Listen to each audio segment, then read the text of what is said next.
IK Multimedia iRig Pro. В сегодняшнем ролике я предлагаю вам ознакомиться сразу с двумя аудиоинтерфейсами из этой линейки. I/O просто, а также Duo I/O. На канале «Давай запишем», где, я напомню, мы с вами говорим о Pro Audio.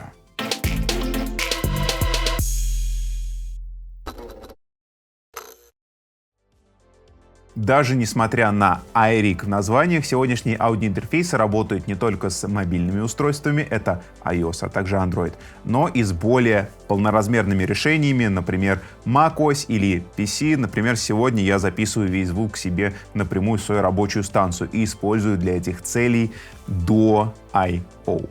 Давайте поговорим о самих аудиоинтерфейсах, потому что они различаются, и они отличаются очень от старшей версии в этой самой линейке, и на самом деле здесь возможностей намного больше, но и стоит она соответственно. Вот. А тут у нас максимально урезанный функционал, который, наверное, все-таки больше рассчитан на пользователей мобильных устройств. Например, на iRig просто нет даже прямого мониторинга аппаратного. Ну, с другой стороны, если вы подключаетесь к iPad, используете GarageBand, там есть уже внутренний программный мониторинг, зачем вам здесь нужен мониторинг в принципе? Итак, внешне, осматривая устройство, мы можем увидеть, что они отличаются по количеству каналов на вход. Здесь у нас один канал, здесь у нас два канала. И там мы найдем микрофоны и предусилители. Здесь один, здесь два. Здесь комбинированный канал, здесь тоже комбинированный, но уже два канала. Мы можем в них подключить микрофоны, причем это могут быть даже конденсаторные микрофоны, поскольку здесь имеется фантомное питание, и прямо сейчас фантомное питание мы используем, потому что в нашей петличке для корректной работы требуется это самое питание. Можно подключить инструменты, поскольку это IK Multimedia, мы все с вами понимаем, что IK Multimedia равно гитарный-басовый звук. Здесь такая возможность имеется. Также линейные подключения никто не отменял. Все разъемы, которые мы с вами найдем по входу здесь, можно задействовать в качестве линейных разъемов. Пользуйтесь.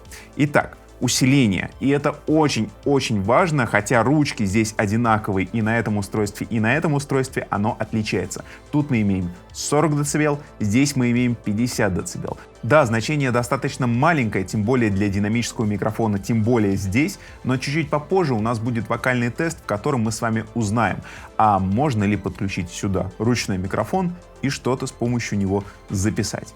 Посмотрим сверху на наше устройство. Помимо регуляторов усиления по входу, мы здесь найдем с вами индикацию. Она двухсекционная и достаточно интересная, поскольку здесь имеется отображение состояния работы канала, подачи фантомного питания, которое у нас идет сейчас на этот канал, и естественно, индикация сигнала по входу. И немножко странная индикация, поскольку здесь имеется три состояния по цвету. Зеленый, желтый и красный. Соответственно, когда мы переходим в красный, мы переходим в перегрузку.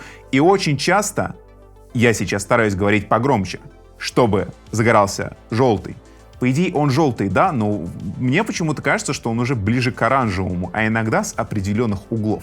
Кажется, что цвет красный, и это немножечко сбивает. Одна секция, да, естественно, по-другому здесь это никак было реализовать, но все же это, чуть-чуть так напрягает. Давайте посмотрим на все остальное, что у нас вынесено на корпус, и, конечно же, здесь снова мы поговорим об отличиях одной версии от другой. Это каналы на выход. Здесь мы имеем стереоджек маленький для подключения наушников, здесь мы также имеем стереоджек для подключения наушников, но вместе с ним у нас есть пара линейных полноразмерных джеков для подключения громких мониторов. Да, казалось бы, сюда мы также с вами при большом желании сможем подключить громкие мониторы, но для этого понадобятся специальные провода, и сам выход, он спроектирован немножко не для этого. Он спроектирован не как линейный выход, а как выход для подключения наушников. Стоит все-таки сказать, справедливости ради, что выход для наушников и здесь, и тут достаточно хорошие, мощные. Я все пробовал, экспериментировал на 64 Омах с наушниками, и мне громкость, которая у нас есть здесь, показалась избыточной для работы, так что, друзья, берите на вооружение. Еще несколько пар разъемов — это MIDI. MIDI на вход, MIDI на выход. Да, они здесь не полноразмерные, но в комплекте у нас имеется пара специальных адаптеров, с помощью которых эти самые разъемы из маленьких джеков мы с вами можем превратить в привычные нам MIDI. на вход, на выход для подключения различной студийной периферии. Напомню, что эта пара есть как на этом устройстве, так и на этом устройстве. Ладно, раз уж я достал MIDI-адаптеры, давайте поговорим и о других проводах, которые идут в комплекте. Что интересно, и если мы с вами обратим свое внимание на разъем, с помощью которого подразумевается передача питания и информации, он имеет немножко странный форм-фактор. Похож на PS пополам, да, такой стандартный для подключения мышек и клавиатур к компьютеру. Вот. Он обозначен в руководстве как DIN, это DIN-разъем, и у производителя есть несколько проприетарных проводов для этого DIN, которые из этого DIN делают USB. Итак, первый провод, которым пользуемся мы в этом ролике, PS пополам на USB для подключения к компьютеру. Вот он. Второй провод, который идет в комплекте, это все тот же PS пополам на Type-C. Это мы будем использовать для подключения к Android-устройству. Ну или, наверное, к PC, также, если у вас Type-C разъем на компьютере. И еще один провод — это Lightning. То есть, с одной стороны Lightning, с другой стороны PS пополам, для подключения этих устройств напрямую к вашему iPad. По питанию достаточно важно. Сейчас устройство, которое работает у нас в ролике, питается напрямую по USB-шине. Также и тут, и там имеется отсек под батарейки, 2 АА батарейки пальчиковых мы можем вставить, и устройства у нас будут работать, не требуя никакого дополнительного питания. Это полезно, если вы работаете с мобильным устройством, которое не передает питание по USB-шине. Это полезно, если вы задействуете, допустим, какой-то USB-разъем, который просто не находится под напряжением и не может по себе передавать питание, которое так необходимо нашим сегодняшним аудиоинтерфейсам. Ну и помимо всего прочего, и здесь, и тут имеется разъем для подключения специального адаптера для подключения к розетке, но этого адаптера в комплекте нет, и блок питания мы с вами будем покупать, видимо, отдельно. Что стоит упомянуть? И это достоинство. Это преобразователи, которые мы найдем здесь. Найдем на младшей версии, найдем на средней версии, которая выдает нам 24 бита на 96 кГц. Эти значения в целом перекрывают все нужды современных людей, по крайней мере, музыкантов, которые, скорее всего, и станут обладателями вот этих интересных штук. В сиреневом передничке с голубыми тенями я уже маленечко тебя люблю. Тоненько нарезала прямо по сердечку. Что же ты наделала? О, Марфа, сюжет истории простой. О, Марфа, что ж я влюбчивый такой? О, Марфа, сюжет истории простой. О, Марфа,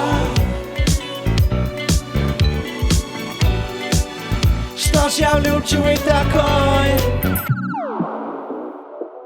Это был спонтанный вокальный тест, о нем я вас не предупредил заранее, чтобы вы не были к нему готовы. Что мы в нем слышали? Мы слышали, что здешние усилители микрофонные вполне справляются с ручным динамическим микрофоном. Мы использовали, кстати, наш студийный AC V7. Громкий вокал, да, проканало, но, возможно, для более тихого, вкрадчивого голоса, когда дело идет о стриме или о подкастах, наверное, этого усиления все-таки не хватит. Или вам стоит отдать свое предпочтение не 40, а 50 децибельной версии. Я произвел небольшую перекоммутацию, к второму каналу подкинул провод, и теперь могу записывать еще один канал, к которому я подключил широкомембранный конденсаторный AC T2. Именно так звучит этот микрофон вместе со здешними внутренностями. Вернусь обратно на петличку, и от микрофонных вокальных тестов я предлагаю вам переместиться к тестам гитарным. На них мы будем использовать тот же самый iPad. Мы подключимся к нему и запишем гитару. Поскольку это IK мультимедиа, поскольку это, в принципе, должно завязано быть на гитары, мы послушаем сразу несколько вариантов звучания. Мы попробуем симулировать гитарный звук внутри GarageBand, которым мы будем пользоваться. Мы попробуем оттуда экспортировать чистый звук, отдельно пустить для вас чистый звук, чтобы вы слышали наши исходники. И в дальнейшем мы, используя какую-нибудь хорошую VST-шку, а не те эмуляции, которые живут напрямую в GarageBand, мы сделаем еще одну эмуляцию гитарного усиления и пустим вот этот звук в стык, чтобы у вас было что сравнивать друг с другом.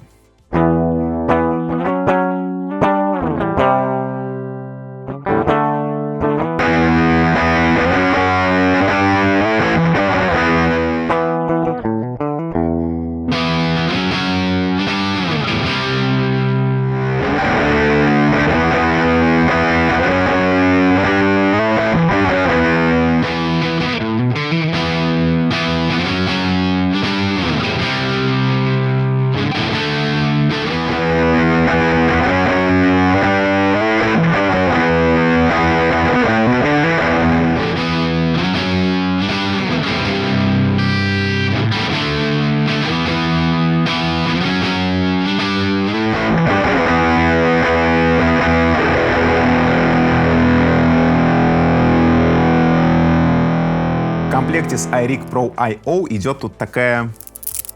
Вы могли бы подумать, что это стяжка для крепления проводов, но нет.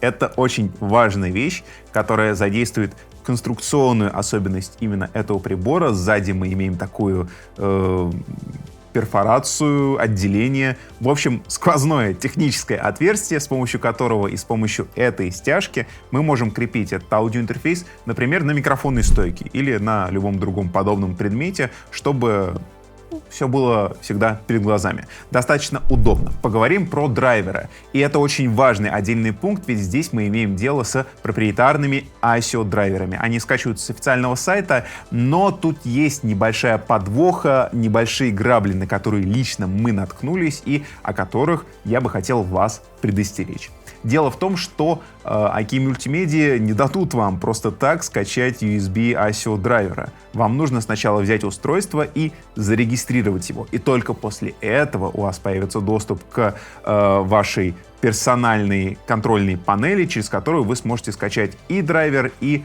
прошивку, свежее обновление для и того устройства. К чему это я? Если вдруг вот эти карты вы покупаете с рук, обязательно позаботьтесь о том, что предыдущий владелец дал вам аккаунт от этого устройства, или, по крайней мере, на флешку или по почте скинул ASIO драйвер, потому что в ином случае вы останетесь, увы, без ASIO драйвера. И, само собой разумеется, при подключении к мобильным устройствам все работает без каких-либо драйверов. Это тоже очень и очень здорово. Дополнительные плюшки, а именно подарочные программы, которые идут в комплекте, тоже очень важный пункт. И в частности мы получаем Amplitude. Прекрасная программа для работы с гитарным и басовым усилением. Можем поставить на планшет, можем подключить это устройство и в режиме реального времени получать обработанный гитарный или басовый звук, смотря что вы сюда на вход подключаете. Я думаю, стоит перейти к финальным тестам. Мы пригласим дуэт, возьмем этот аудиоинтерфейс и подключим сюда сразу двух музыкантов. А потом послушаем, что у нас получилось в итоге.